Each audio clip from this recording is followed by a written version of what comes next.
Assalamualaikum warahmatullahi wabarakatuh. Apa kabar semuanya? Baik ya. Nah, untuk pertemuan kali ini kita akan membahas usul fikih. Nah, dalam usul fikih itu apa saja yang akan kita bahas? Yang pertama adalah pengertian usul fikih, yang kedua ruang lingkupnya, ketiga objek usul fikih, keempat kegunaan usul fikih, kelima sejarah pertumbuhan usul fikih, dan yang terakhir adalah aliran-aliran yang muncul dalam usul fikih. Selanjutnya, pengertian usul fikih. Apa sih usul fikih itu? Nah, usul fikih di sini berasal dari dua kata. Yang pertama adalah usul, yang kedua adalah fikih. Usul sendiri artinya adalah asal atau dasar, sedangkan fikih berasal dari kata faham. Ya.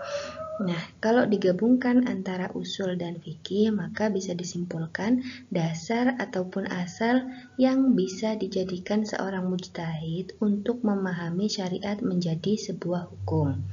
Paham ya? Selanjutnya adalah ruang lingkup usul fikih. Apa saja yang di dalam usul fikih itu? Nah, yang pertama adalah sumber hukum dengan semua seluk-beluknya. Misalnya hukum syara yang termasuk di dalamnya hukum taklifi dan hukum wad'i, kemudian metode pendayagunaan sumber hukum atau metode penggalian hukum dari sumbernya. Bagaimana hukum itu didapatkan? Itu cara-caranya. Yang ketiga adalah persyaratan orang yang berwenang melakukan istimbat dengan semua permasalahannya. Jadi tidak semua orang bisa melakukan istimbat hukum. Selanjutnya, objek usul fikih. Apa aja sih objek usul fikih itu? Yang pertama adalah Al-Quran dan As-Sunnah, kedua hukum syara, ketiga kaidah-kaidah dan penerapannya, keempat mujtahid dan ijtihad. Selanjutnya, kegunaan usul fikih. Apa sih gunanya kita belajar usul fikih ini? Yang saya simpulkan adalah bahwa usul fikih ini berperan sebagai alat atau mesin untuk menghasilkan hukum fikih ya. Jadi ini adalah alatnya, ini adalah produknya. Nah, kemudian mengapa kita harus mempelajarinya? Harus mempelajari usul fikih. Pertama, untuk mengetahui cara-cara menemukan hukum. Kedua, menghasilkan hukum yang berbeda dengan ulama terdahulu dari peristiwa yang sama. Misalnya menentukan 1 Ramadan. Bagaimana caranya kita sudah ketahui ya.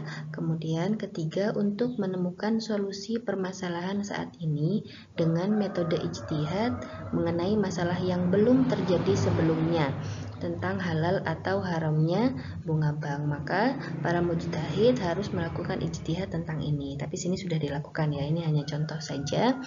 Nah, ini adalah petanya. Jadi usul fikih itu adalah di bawah. Jadi ini adalah alat atau mesin untuk menemukan hukum itu tadi. Nah, di ijtihad ini di mana hukum-hukum yang tadi didapatkan di sini dikelola di ijtihad ini oleh para mujtahid dan produknya adalah fikih ini sendiri.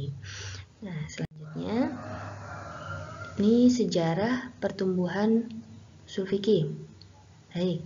Yang pertama, pada masa Rasulullah dan sahabat, ini adalah Al-Quran dan As-Sunnah. Di sini semuanya masih berpatok pada Rasulullah ya, karena Al-Quran diturunkan pada Rasulullah, dan ketika ada masalah semuanya masih merujuk pada Rasulullah karena saat itu Rasulullah masih ada.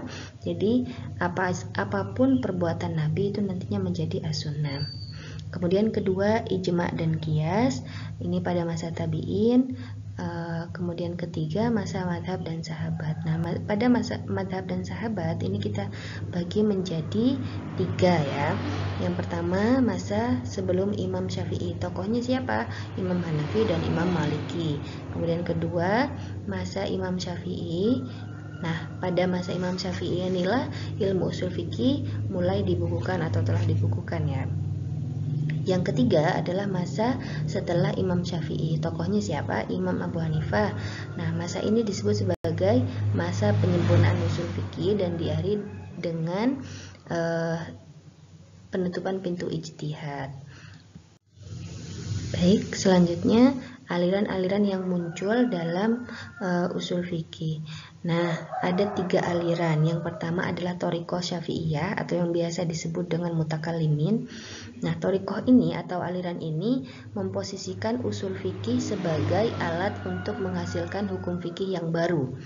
Nah, sedangkan yang kedua adalah ini thariqah Hanafiyah atau biasa disebut dengan fuqaha, memberikan peranan kepada usul fikih sebagai alat untuk mempertahankan pendapat yang lebih dulu.